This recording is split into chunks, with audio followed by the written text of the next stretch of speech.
सुभाष चंद्र बोस तेलुगु में बोलेंगे।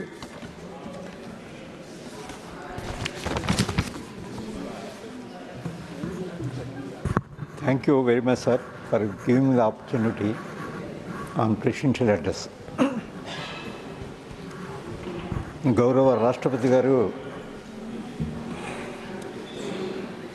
ఉభయ సభల్ని ఉద్దేశించి పార్లమెంట్ సభలను ఉద్దేశించి చేసే ప్రసంగానికి ధన్యవాదాలు తెలియజేస్తూ అధ్యక్ష, ఈరోజు నాకు ఇచ్చిన ఈ అవకాశంలో అతి ప్రధానమైనటువంటి సమస్య ఆంధ్రప్రదేశ్ రాష్ట్రంలో వ్యవసాయదారులు మరి చాలా సంక్షోభమైన పరిస్థితులు ఉన్నారు అని తెలియజేయడానికి మరి నాకు అవకాశం ఇచ్చినందుకు చాలా ధన్యవాదాలు. అంత సంక్షోభంలో ఉండడానికి గల కారణాలు ఏమిటి? ఎందుకు ప్రధానంగా వరి పండించే వ్యవసాయదారులు ఎందుకు సంక్షోభంలోకి వెళ్ళిపోతూ ఉన్నారు? దీన్ని అటు కేంద్ర ప్రభుత్వం రాష్ట్ర ప్రభుత్వం కూడా ఆదుకోవాల్సిన అవసరం ఉంది. మరి గత ప్రభుత్వంలో గత ముఖ్యమంత్రి గారు శ్రీ వైఎస్ జగన్మోహన్ రెడ్డి గారు ఏవే కార్యక్రమాలు అమలు చేసి రైతులను ఆదుకున్నారు.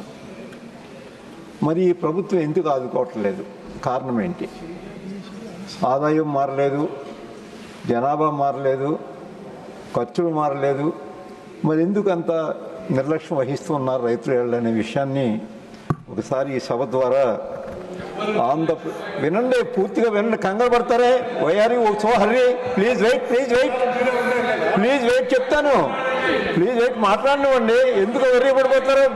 దానికి కారణం అని దట్ ఈస్ నాట్ ఫాల్స్. నేను చెప్తాను, వినండి, మాట్లాడండి. జరిగేసి ఎందుకంటే కంగారు పడతారు? కంగారు పడకండి, వినండి, వినండి. ప్లీజ్ వెయిట్, ఎందుకు చేస్తారు? ఎందుకు వెయిట్ చేస్తారు? ప్లీజ్ వెయిట్ చేయండి. ఎట్లాగా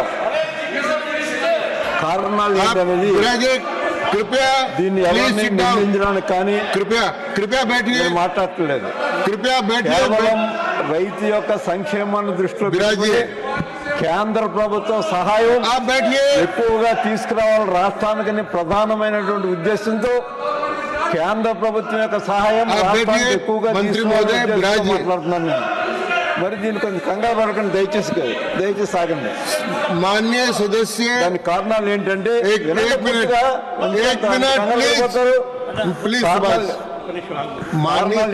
प्लीज माननीय सदस्य बोले, उनको बीच में डिस्टर्ब करना उचित नहीं है. उनको बोलने दीजिए. वो कोई गलत बात करते हैं तो असंसदीय बात होगी तो अपने आप कट जाएगी. और उनके बोलने के बाद में आप अपना कोई प्रतिरोध करना चाहे तो कर सकते हैं. जी हाँ, बोलिए. దాని కారణాలు కూడా చెప్తాను అధ్యక్ష. ఆంధ్రప్రదేశ్లో సముద్ర తీర ప్రాంతం, కోస్టల్ లైన్ దాదాపుగా 974 కిలోమీటర్లు ఉంది. అంటే ఆంధ్రప్రదేశ్ స్టేట్ అంతా కూడా the entire state of Andhra Pradesh is in cyclone area. మొత్తం రాష్ట్రం అంతా కూడా సైక్లోన్ ఏరియా. 3 ప్రాంతాలు, ఒకటి రాయలసీమ, 2 సర్కారు జిల్లాలు, 3 ఉత్తరాంధ్ర. ఈ 3 ప్రాంతాల్లో కూడా ఆంధ్రప్రదేశ్ రాష్ట్రంలో ఉన్నాయి. వ్యవసాయం అంత లాభదాయకమైనటువంటి రంగం కాదు. మరి ఈ లాభదాయకమైన రంగం కాదు కాబట్టి దాన్ని ఆదుకోవాల్సిన బాధ్యత ఉన్న ప్రభుత్వాలు కొంచెం నిస్సహాయతతో ఉన్నాయి. కాబట్టి ఈవేళ ప్రధానంగా మరి ప్రస్తావిస్తూ ఉన్నాను. ఇది వారికి ఏం వ్యతిరేకంగా మాట్లాడట్లేదు. కేంద్ర ప్రభుత్వం నుంచి అత్యధికంగా సహాయం రాష్ట్ర ప్రభుత్వ రైతులకు తీసుకురావాలనేదే నా యొక్క ఆకాంక్ష, నా యొక్క అభిలాష కూడా. మరి దాని గురించి మీరు దెబ్బలాడుతున్నారంటే కేవలం ఇక్కడ రాజకీయాలకే పరిమితం చేయొద్దు. దయచేసి వినండి పూర్తిగా. మరి మీరు సైక్లోన్ ఫ్లోర్ ఏరియా వ్యవసాయం లాభదాయకం కాదు అని ఎందుకు చెప్తున్నానంటే, ఇక్కడ ప్రతి 3 సంవత్సరాలకు ఒకసారి తుఫాను కాటుకు దొరికిపోతూ ఉంటారు రైతులు, కాటుకు బలి అవుతూ ఉంటారు. అంటే తుఫాను వల్ల నష్టపోతూ ఉంటారు. 2 సంవత్సరాలు ఏదో కొద్ది లాభం వస్తూ ఉంటుంది, మూడో సంవత్సరం తుఫాను వల్ల తీవ్రంగా నష్టపోయి మరలా నష్టాల్లో పడిపోతూ ఉంటారు. దీనివల్ల ఈ తుఫాను వల్ల నష్టపోతూ ఉన్నారు. అందుచేత వీళ్ళని ఆదుకోవడానికి గత ముఖ్యమంత్రి గారు జగన్మోహన్ రెడ్డి గారు ఏం చేశారో ఒక 11 స్కీములు పెట్టారు రైతులందరికీ కూడా. ఈవేళ ఆ 11 స్కీముల్ని ఈవేళ దెబ్బలు ఇక్కడ నా మీద పోరాటం చేస్తున్నారు లేచి. వారిద్దరూ సమాధానం చెప్తే చాలా సంతోషిస్తాను. ఈ 11 స్కీములు కూడా పూర్తిగా కంప్లీట్గా మరి దాన్ని క్లోజ్ చేసి పడేశారు. క్లోజ్ చేశారు కాబట్టి అది మరలా ఓపెన్ చేయడానికి కేంద్ర ప్రభుత్వం సహాయం కావాలి మనకి. ఈ 11 స్కీములు కూడా మళ్ళీ అమలు జరపకపోతే రైతులందరూ కూడా మైగ్రేట్ అయిపోయే పరిస్థితి కూడా ఉంది. అంత దారుణంగా ఉంది. వేరే ఎంతమంది ఉన్నారంటే ఆంధ్రప్రదేశ్ రైతాంగం 52 లక్షల మంది రైతులు ఉన్నారు అధ్యక్ష. ఈ 52 లక్షల మందిలో మరి సొంతంగా వ్యవసాయం చేసే పెద్ద రైతులు 10 నుంచి 15 ఎకరాలు ఉన్న పైన ఉన్న రైతులు ఓ 15% మందే ఉన్నారు.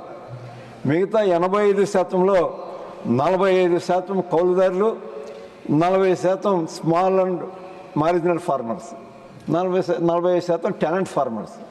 అంటే 85% రైతులు అందరూ కూడా పేదవారు. మరి వీళ్ళందరినీ ఆదుకోవడానికి ఆనాడు జగన్మోహన్ రెడ్డి గారు ఇచ్చిన కార్యక్రమాలు ఒకసారి మనం చూసినట్టయితే, అంటే ఇది ఎందుకు చెప్తున్నానంటే మరలా ఇవన్నీ ఎందుకు అవసరమో ఇవన్నీ అమలు చేయవలసిన బాధ్యత ప్రభుత్వం మీద ఉంది అని చెప్పడానికి మాత్రమే చెప్తూ ఉన్నాను అధ్యక్ష. దానికి కేంద్ర ప్రభుత్వం కూడా సహాయం చేయవలసిన అవసరం ఉంది. దానికి రైతు భరోసా పథకం. ఈ రైతు భరోసా పథకం అంటే an amount of 13,500 is provided to all the farmers across the state per year. ప్రతి రైతుకి ఆఖరికి 50 సెంట్లు భూమి ఉన్న రైతుకు కూడా 13,500 ఇచ్చారు. దాంట్లో 6,000 పిఎం కిసాన్ పథకం నుంచి, స్టేట్ గవర్నమెంట్ 7,500, 13,500 రూపాయలు ఇచ్చారు. ఆ పథకం మంజూరు చేయాలంటే ప్రధానమంత్రి గారు ఇచ్చినటువంటి 6,000 కూడా ఇంకా పెంచవలసినటువంటి అవసరం ఉంది అని తెలియజేస్తూ ఉన్నాను నేను. అది వద్దని చెప్తుంటే పోనీ మీరు ఇద్దరు లేసి వద్దని చెప్పండి, తప్పేమీ లేదు, దానికి సంతోషిస్తాను. అట్లాగే సున్నా వడ్డీ స్కీమ్. సున్నా వడ్డీ స్కీమ్ అంటే 0% ఇంట్రెస్ట్తో రైతుకు రుణం ఇవ్వటం. అంటే the entire interest paid by the government. ఇది సెకండ్ స్కీమ్. ఇది the main object of the scheme is the welfare of the farmers. Under this scheme, interest subsidy is provided to the farmers availing crop loan up to 1 lakh. That is second scheme. Third scheme, free crop insurance scheme. Free crop insurance scheme is provided to all the farmers across the state. The scheme aims to provide free cover of protection to the farmers against all the excessive climate changes, national calamities. For this scheme, the farmer paid only 1 rupee as a token amount for enrollment. Only 1 rupee per acre. మరి ఇటువంటి మంచి స్కీములన్నీ కూడా ఆగిపోతూ ఉన్నాయి కాబట్టి ఈ సభ ద్వారా మా ఆవేదన వ్యక్తం చేస్తున్నాం రైతుల తరఫుగా. అలాగే Jalakala scheme. Under this scheme, the farmer got benefit of free borewell from the government across the state. Upland ఏరియాలో సహజంగానే మరి నదీ పరివాహక ప్రాంతాలు కాదకి చెప్పారు, వాళ్ళకి ఫ్రీ బోర్వెల్. అలాగే any farmer without existing borewell with land ownership 2.5 acres is eligible. In case sir very important subject sir, please give me one more minute sir. ఏమన్నా సార్, వెరీ ఇంపార్టెంట్ సార్, ఇది very important. అన్నీ చెప్తానండి, అది చెప్తాను, కంగారు పడతారా? I will tell also, అది చెప్తాను సార్. ఇంకాను ఎస్ చెప్తారు, కంగారు పడకండి, ఇంకో టైం తీసుకోండి సార్.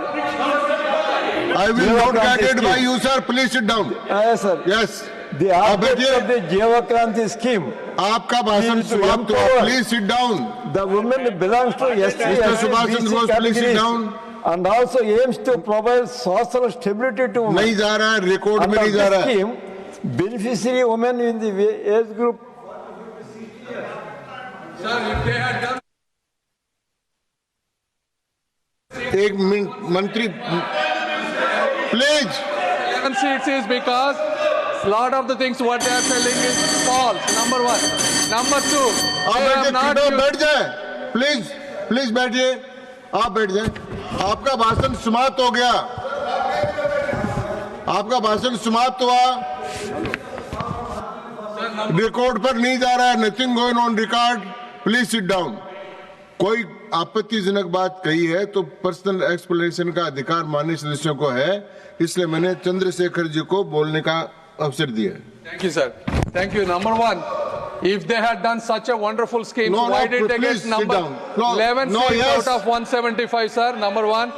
Number two, आप हस्तक्षेप नहीं कर सकते, कृपया बैठिए। the new government has come. The new government has come within the last 7 months, sir. बोलिए। Only 7 months, sir. They had left the state with a huge burden of debt. Not a single road had proper road.